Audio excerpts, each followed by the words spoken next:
भक्तजनों, माताओं, बहनों, सादर जय श्री कृष्ण। हमारे YouTube चैनल में आप सभी का बहुत बहुत स्वागत है। मैं हूं आपके साथ आचार्य धर्मेंद्र शास्त्री। आज हम आपको सोमवार व्रत की कथा सुनाने जा रहे हैं। सावन के सोमवार सबसे बड़े सोमवार होते हैं। वैसे तो साधारण सोमवार, 16 सोमवार और श्रावण सोमवार 3 प्रकार के सोमवार माने गए हैं, लेकिन श्रावण माह में जो सोमवार होते हैं उन्हें सबसे बड़े सोमवार माना जाता है। श्रावण सोमवार के दिन भगवान भोलेनाथ का विशेष पूजन अर्चन करना चाहिए और शाम के समय सूर्यास्त के पश्चात भोजन करना चाहिए। और जो मनुष्य श्रावण का सोमवार करता है उन्हें श्रावण सोमवार की कथा का श्रवण ब्राह्मण के मुखारविंद से अवश्य करना चाहिए और कथा सुनने के बाद अपनी श्रद्धा तथा भक्ति के अनुसार ब्राह्मण को दान दक्षिणा भी प्रदान करना चाहिए। तो सबसे पहले आपको और आपके पूरे परिवार को श्रावण सोमवार की बहुत बहुत शुभकामनाएं और बधाइयां। भगवान भोलेनाथ का भरपूर आशीर्वाद आपके जीवन पर सदैव बना रहे। आप सभी सुखी रहें, स्वस्थ रहें, व्यस्त रहें और मस्त रहें। भगवान भोलेनाथ तथा माता पार्वती की अद्भुत कृपा आपके जीवन पर सदैव बनी रहे। तो अब हम आपको सोमवार की कथा सुनाने जा रहे हैं। इस कथा को आप अंत तक जरूर सुनिएगा और अधिक से अधिक लोगों को शेयर भी करिएगा। गुरुर्ब्रह्मा गुरुर्विष्णु गुरुर्देवो महेश्वरा गुरुः साक्षात् परब्रह्म तस्मै श्री गुरुवे नमः। श्री अखंड मंडलाकारं व्याप्तं येन चराचरं तत्पदं दर्शितं येन तस्मै श्री गुरुवे नमः। नमो ब्रह्मण्य देवाय गो ब्राह्मण हिताय च जगद्धिताय कृष्णाय गोविंदाय नमो नमः। ओम नमः शंभवाय च मयो भवाय च नमः शंकराय च मयस्कराय च नमः शिवाय च शिवतराय च। मृत्युंजय महारुद्र त्राहि मां शरणागतं जन्म मृत्यु जरा व्याधि पीडितं कर्म बंधनैः। मृत्युंजयाय रुद्राय नीलकंठाय शंभवे अमृतेशाय सर्वाय महादेवाय ते नमः। अवंतिकायां विहितावतारा मुक्ति प्रदानाय च सज्जनाना अकाल मृत्यु परिरक्षणार्थं वंदे महाकाल महासुरेशम वंदे महाकाल महासुरेशम। बोलिए महाकाल राजा की जय, काशी विश्वनाथ भगवान की जय, भोलेश्वर भगवान की जय। एक नगर में एक साहूकार निवास करता था। उसके घर में किसी भी प्रकार की कोई कमी नहीं थी, परंतु उसको दुख था कि उसके यहाँ कोई भी पुत्र नहीं था। वह इसी चिंता में रात दिन व्यतीत करता था। वह पुत्र की कामना के लिए प्रत्येक सोमवार को भगवान शिव जी का व्रत तथा पूजन किया करता था। सायंकाल शिव मंदिर में जाकर के भगवान शंकर जी के सामने एक दीपक भी जलाया करता था। उसके भक्ति भाव को देख करके एक समय श्री पार्वती जी ने भगवान शंकर जी से कहा कि यह साहूकार आपका अनन्य भक्त है और सदैव आपका व्रत और पूजन बड़ी श्रद्धा से किया करता है। इसकी मनोकामना आपको अवश्य ही पूर्ण करना चाहिए। भगवान शंकर जी ने कहा कि देवी पार्वती, यह संसार कर्म क्षेत्र है। जैसे किसान खेत में जैसा बीज बोता है वैसे ही फलों को काटता है, उसी तरह इस संसार में जैसा कर्म करेगा वैसा ही मनुष्य को फल प्राप्त होगा। पार्वती जी ने अत्यंत आग्रह से कहा कि महाराज, जब यह आपका अत्यंत अनन्य भक्त है और यदि इसको किसी भी प्रकार का कोई दुख है तो उसको आपको अवश्य ही दूर करना चाहिए, क्योंकि आप सदैव अपने भक्तों पर दयालु है, कृपालु है और भक्तों की मनोकामना को अवश्य ही पूर्ण करते हैं, उनके दुखों को दूर करते हैं। यदि आप ऐसा नहीं करेंगे तो मनुष्य क्यों आपकी सेवा करेगा, क्यों आपकी पूजा करेगा, क्यों आपकी भक्ति करेगा। पार्वती जी का ऐसा आग्रह देख करके शिव जी महाराज कहने लगे कि हे देवी पार्वती, इसका कोई पुत्र नहीं है, इसी चिंता में यह दुखी रहता है। इसके भाग्य में पुत्र न होने पर भी मैं इसको पुत्र की प्राप्ति का वरदान देता हूं, परंतु इसका पुत्र केवल 12 वर्ष तक ही जीवित रहेगा। 12 वर्ष की उसकी आयु होने के पश्चात इसके पुत्र की मृत्यु हो जाएगी। इससे अधिक मैं और कुछ भी इसके लिए नहीं कर सकता हूं। यह सब बातें वह साहूकार सुन रहा था। इससे उसको न कुछ प्रसन्नता हुई न कुछ कष्ट हुआ।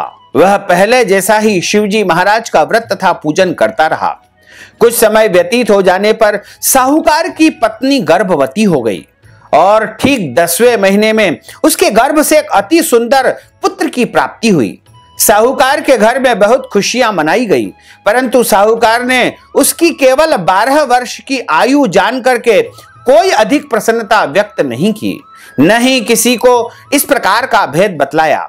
जब वह बालक 11 वर्ष का हो गया तो उस बालक की माता ने उसके पिता से विवाह आदि करने को कहा, परंतु वह साहूकार कहने लगा कि अभी इसका विवाह नहीं करूंगा और इस बालक को अभी मैं काशी जी विद्या अध्ययन के लिए भेजूंगा।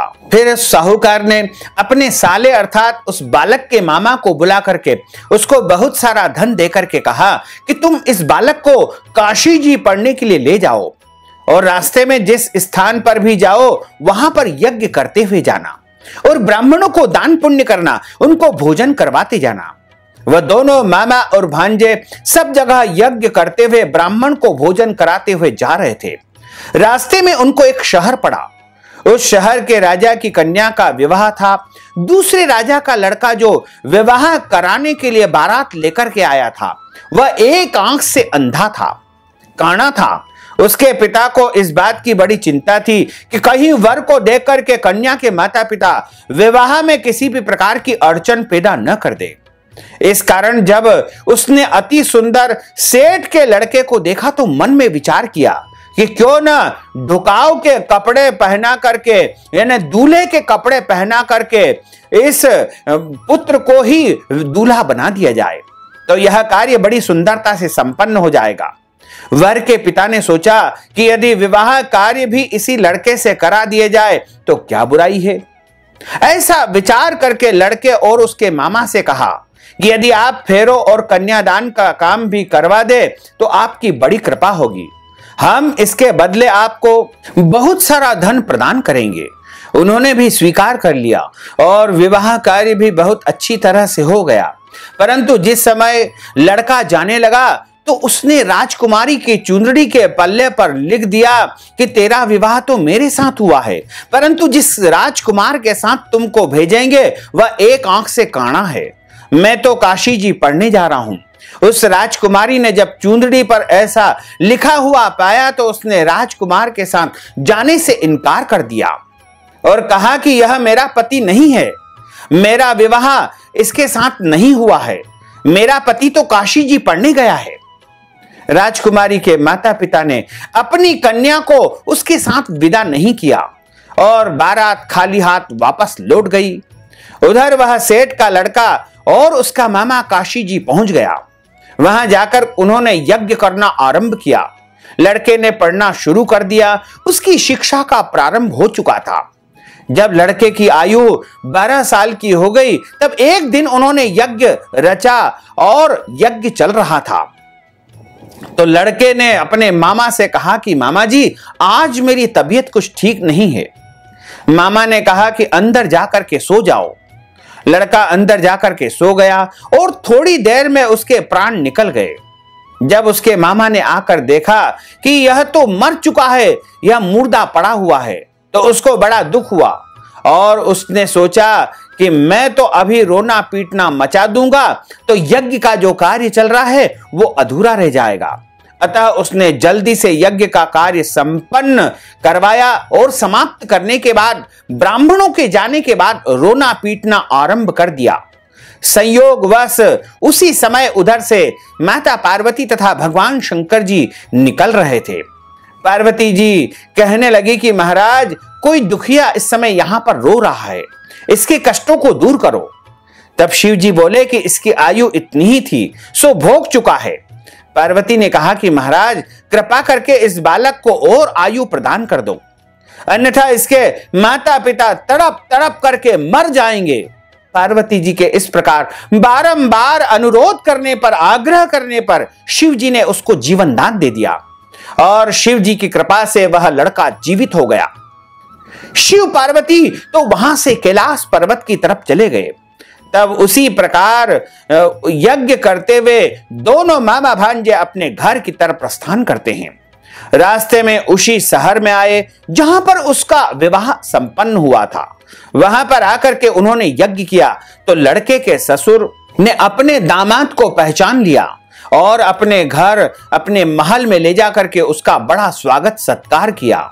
बहुत दास दासियों सहित बड़े आदर के साथ में बहुत सारा धन और सम्मान देकर के अपनी कन्या को अपने जमाई के साथ में विदा कर दिया। जब वह अपने शहर के निकट आया तो मामा ने कहा कि मैं पहले तुम्हारे घर जाकर के सबको खबर देता हूं। उस समय लड़के के माता पिता अपने घर की छत पर बैठे हुए थे। उन्होंने यह प्रण कर रखा था कि हमारा पुत्र सकुशल घर पर आए तो राजी खुशी नीचे उतर आएंगे, अन्यथा छत से गिर करके अपने प्राणों को त्याग कर देंगे। इतने में उसके लड़के के मामा ने जाकर के यह समाचार दिया कि आपका पुत्र सकुशल यहां आ चुका है तथा अपने साथ में विवाह करके दुल्हन को भी लेकर आया है, बहुत सारा धन भी लेकर आया है। वह साहूकार बड़ा प्रसन्न हुआ और अपने बेटे दुल्हन तथा उसके मामा का बड़ा आतिथ्य किया, स्वागत सत्कार किया और धूमधाम के साथ में उसने अपने घर में उत्सव मनाया। और वह साहूकार अब भगवान शिव की अच्छी प्रकार से भक्ति करने लगा। पूरे परिवार के साथ में सभी लोग मिलजुल करके भगवान भोलेनाथ की पूजा आराधना करते रहे तथा भगवान भोलेनाथ की कृपा से उनको धर्म, अर्थ, काम और अंत समय में मोक्ष पद की प्राप्ति हुई। इस प्रकार इस कथा का जो कोई भी मनुष्य श्रवण करता है उसके जीवन के सारे कष्ट और संकट समाप्त हो जाते हैं और उसके जीवन की समस्त मनोकामनाएं अवश्य ही पूर्ण हो जाती है। बोलिए भोलेश्वर भगवान की जय। अच्युतम केशवम राम नारायणम कृष्ण दामोदरम वासुदेवम हरे श्रीधरम माधवम गोपिका वल्लभम श्री जानकी नायकम श्री रामचंद्रम भजे जानकी मनोहरम सर्वलोक नायकम श्री शंकरादि सेवितम पुण्य नाम कीर्तनम श्री राम राम राम राम राम नाम तायकम रामा कृष्णा वासुदेवा भक्ति मुक्तिदायकम रामा कृष्णा वासुदेवा भक्ति मुक्तिदायकम रामा कृष्णा वासुदेवा भक्ति मुक्तिदायकम रामा कृष्णा वासुदेवा भक्ति मुक्तिदायकम। बोलिए भोलेश्वर भगवान की जय, पार्वती माता की जय, शंकर भगवान की जय, महाकाल राजा की जय, काशी विश्वनाथ भगवान की जय। ओम जय शिव ओंकारा भोले हर शिव ओंकारा ब्रह्मा विष्णु सदा शिव भोले भोलेनाथ महादेव अर्धांगी धारा ओम हर हर हर महादेव। एकानन चतुरानन पंचानन राजे भोले पंचानन राजे हंसासन गरुड़ासन हंसासन गरुड़ासन वृषवाहन साजे ओम हर हर हर महादेव। दो भुज चार चतुर्भुज दश भुज ते सोहे भोले दश भुज ते सोहे तीनों रूप निरखता तीनों रूप निरखता त्रिभुवन जन मोहे ओम हर हर हर महादेव। अक्षमाला वनमाला मुंडमाला धारी बोले मुंडमाला धारी चंदन मृगमद सोहे चंदन मृगमद सोहे भोले शुभकारी ओम हर हर हर महादेव। श्वेतांबर पीतांबर बाघांबर अंगे भोले बाघांबर अंगे सनकादिक ब्रह्मादिक सनकादिक ब्रह्मादिक भूतादिक संगे ओम हर हर हर महादेव। कर के मध्य कमंडल चक्र त्रिशूल धरता बोले चक्र त्रिशूल धरता जग करता जग हरता जग करता जग हरता जग पालन करता ओम हर हर हर महादेव। ब्रह्मा विष्णु सदा शिव जानत अविवेका बोले जानत अविवेका प्रणवाक्षर के मध्य ओमाक्षर के मध्य ये तीनों एका ओम हर हर हर महादेव। त्रिगुणा स्वामी की आरती जो कोई नर गावे, बोले जो कोई नर गावे। कहत शिवानंद स्वामी जपत हर हर स्वामी, मन वांछित फल पावे। ओम हर हर हर महादेव, जय शिव ओंकारा, बोले हर शिव ओंकारा। ब्रह्मा विष्णु सदाशिव, बोले भोलेनाथ महादेव, अर्धांगी धारा। ओम हर हर हर महादेव। भोलेश्वर भगवान की जय, पार्वती माता की जय, शंकर भगवान की जय। धर्म की जय हो, अधर्म का नाश हो, प्राणियों में सद्भावना हो, विश्व का कल्याण हो। सनातन धर्म की जय हो, गौ माता की जय हो, नगर बस्ती की जय हो। आज के आनंद की जय हो, कल के आनंद की जय हो, परसों के आनंद की जय हो, बरसों बरसों के आनंद की जय हो। ओम नमः पार्वती पते, हर हर महादेव हर। भक्तजनों, माताओं बहनों, यदि आप सोमवार की कथा के निमित्त या श्रावण सोमवार के निमित्त या श्रावण माह के निमित्त कोई भी पुण्य कार्य, रुद्राभिषेक, महामृत्युंजय के अनुष्ठान या कोई भी पूजन पाठ संपन्न करवाना चाहते हैं, या फिर आप श्रावण सोमवार के निमित्त कोई भी दान पुण्य करना चाहते हैं या कथा के निमित्त दक्षिणा प्रदान करना चाहते हैं, तो आप हमारे पेटीएम के माध्यम से, गूगल पे के माध्यम से, फोन पे के माध्यम से, व्हाट्सएप पेमेंट के माध्यम से या अकाउंट नंबर के माध्यम से नगद राशि पहुंचा करके अपना नाम तथा गोत्र हमें भेज करके श्रावण माह का पूरा पूरा पुण्य लाभ प्राप्त कर सकते हैं। साथ ही आपसे अनुरोध है कि हमारे इस ज्ञानवर्धक वीडियो को अधिक से अधिक लोगों को शेयर करिएगा, लाइक करिएगा, कमेंट करिएगा, और यदि अभी तक आपने सब्सक्राइब नहीं किया तो अभी और इसी समय सब्सक्राइब अवश्य कर लीजिए। आपको और आपके पूरे परिवार को सादर जय श्री कृष्ण, सादर धन्यवाद।